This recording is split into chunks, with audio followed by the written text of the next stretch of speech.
Hay personajes que te hacen reír, hay personajes que te incomodan y hay personajes que sin darte cuenta acaban robándote por completo el corazón. Y para mí, Michael Scott es justo eso.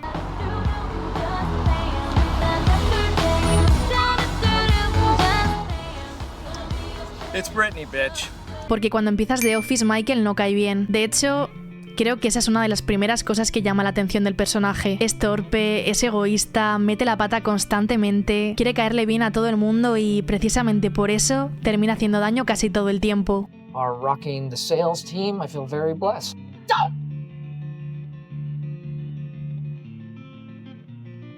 Michael es de esas personas que entran en una habitación creyendo que son el alma de la fiesta y no se dan cuenta de que muchas veces el ambiente cambia por su culpa. Y aún así funciona, y eso es lo raro, porque lo normal sería que un personaje así te cansara rápido, que no soportaras pasar tantas temporadas con alguien tan intenso, tan necesitado de atención y tan incapaz de leer la situación. Pero con Michael Scott pasa justo lo contrario. Cuanto más tiempo pasas con él, más lo entiendes. Y no porque de repente se convierta en una buena persona perfecta, sino porque empiezas a ver todo lo que hay debajo. Y creo que ahí está la clave del personaje. What do you want to be when you grow up? I want to be married and have 100 kids so I can have 100 friends and no one can say no to being my friend. Michael Scott no es simplemente un jefe incompetente. Michael Scott es alguien desesperado por ser querido. Todo en él gira alrededor de eso. Su necesidad de gustar, de ser divertido, de sentirse importante, de que la gente le mire y piense que es especial. I'm gonna kill myself! Wow. I'm going to kill myself and it's your fault! Michael no quiere solo que le respeten como jefe, quiere que le quieran, quiere ser amigo de sus empleados, quiere ser el centro de la oficina, pero no por poder, sino porque siente que si deja de ocupar ese sitio, quizá no quede nada. Y eso hace que muchas veces resulte ridículo, pero también muy triste, porque Michael no sabe estar solo. De hecho, una de las cosas más duras del personaje es que muchas veces actúa como un niño grande. Tiene la edad de un adulto, tiene un puesto de responsabilidad, tiene que dirigir una oficina, pero emocionalmente sigue buscando validación de una forma muy inmadura. Necesita que se rían con él, necesita sentirse incluido, necesita tener la sensación de que forma parte de algo, y cuando eso no pasa, se hunde. Por eso hay tantos momentos en la serie en los que Michael parece exagerado, pero en el fondo lo que está haciendo es pedir cariño de la única forma que sabe. Y creo que por eso también conecta tanto, porque aunque Michael está llevado al extremo, en el fondo representa algo bastante humano. Esa parte de nosotros que quiere caer bien, esa parte que a veces hace el ridículo intentando encajar, esa parte que no siempre sabe pedir afecto de una forma sana y termina buscándolo donde puede. Y lo interesante es que la serie se da cuenta de eso bastante pronto, porque hay un momento en el que Michael deja de ser solo incómodo y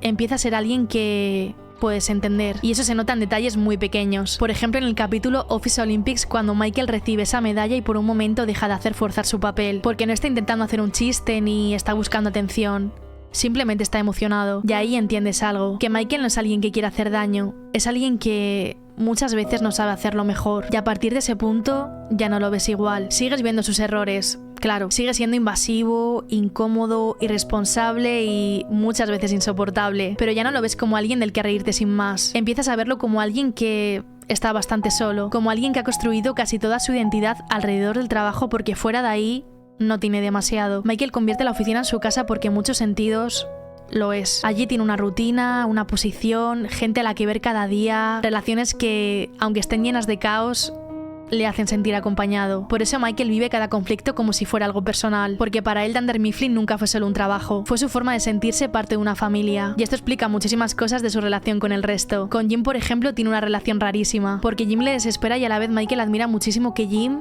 caiga bien sin esfuerzo. Y realmente Michael es quien siempre le apoyó a luchar por Pam. Never, ever, ever give up. Con Dwight pasa algo parecido, solo que Dwight sí le da la devoción que Michael necesita, aunque casi nunca sepa cuidarla como merece. Con Pam se siente muy claro algo que la serie trabaja muy bien, y es que Pam ve en Michael algo que otros no ven tan fácilmente, su fragilidad, y el punto de inflexión en el cambio de la relación entre Michael y Pam es sin duda cuando Michael, a pesar de tener un día horrible, se cruza a media ciudad para apoyarla, cuando el resto de la oficina no lo hace. I'm really proud of you.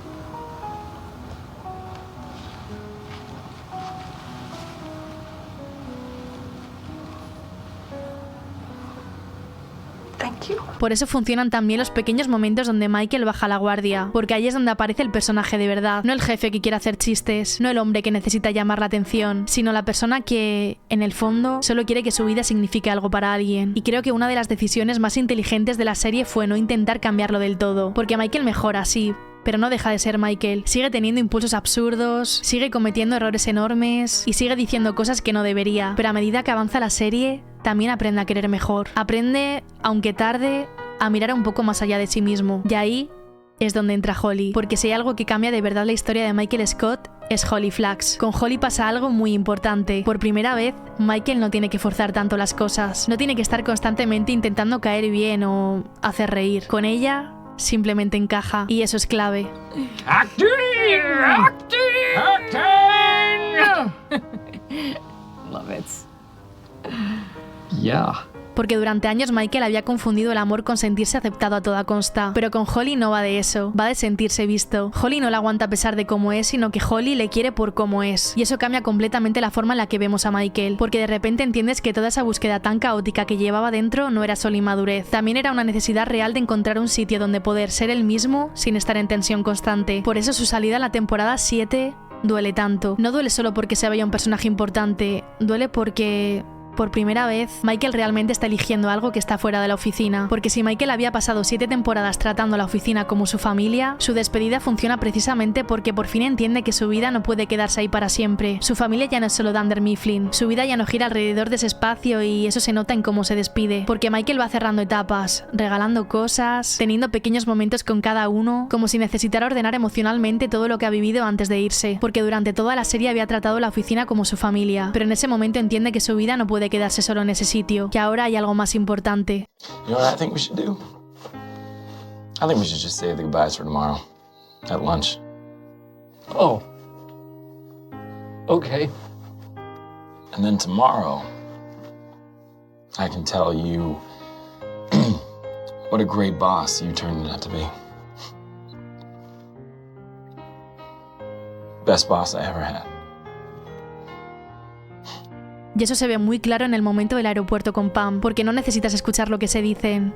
Se nota que hay cariño, que hay respeto y que hay algo que ha cambiado con el tiempo. Y es que ya no es el mismo Michael del principio. Y eso hace que su salida no se sienta como una pérdida más, sino que se siente como un cierre, como alguien que por fin ha encontrado su sitio. Porque al final Michael Scott nunca fue el mejor jefe del mundo, ni siquiera un buen jefe la mayor parte del tiempo, pero sí fue una de esas personas que, con todos sus defectos, dejan huella, de las que te desesperan, te hacen reír, te agotan, pero cuando ya no están, notas muchísimo el hueco. Y creo que por eso su marcha cambia tanto la serie, porque The Office podía seguir sin Michael, pero ya no era lo mismo. No solo porque Steve Carell fuera el centro cómico del show, sino porque Michael era, de alguna forma, el corazón más torpe de la serie, el que convertía lo absurdo en lo emocional, el que hacía que, en medio de todo el cringe, hubiera siempre algo triste y humano latiendo debajo. Michael Scott no funciona porque sea ejemplar, sino que funciona porque es contradictorio, porque puede ser egoísta y generoso, insoportable y entrañable, patético y profundamente humano al mismo tiempo. Y creo que por eso tantos años después sigue significando tanto para muchos, porque no lo recuerdas solamente por sus frases, por sus momentos más ridículos o por lo mucho que te hizo reír. Lo recuerdas porque, sin darte cuenta, acabaste entendiendo a una persona que al principio parecía imposible de querer. Y eso no pasa con muchos personajes. Y creo que por eso la serie nunca vuelve a ser lo mismo sin él. No solo porque fuera el centro de muchas tramas, sino porque Michael era, en el fondo, el corazón de todo. El que hacía que lo incómodo tuviera algo humano detrás. El que convertía lo absurdo en algo que de alguna forma podías entender. Porque Michael Scott no es perfecto y, aunque se equivoque constantemente, siempre vas a querer que le vaya bien. Y por eso Michael Scott siempre será el corazón de The Office.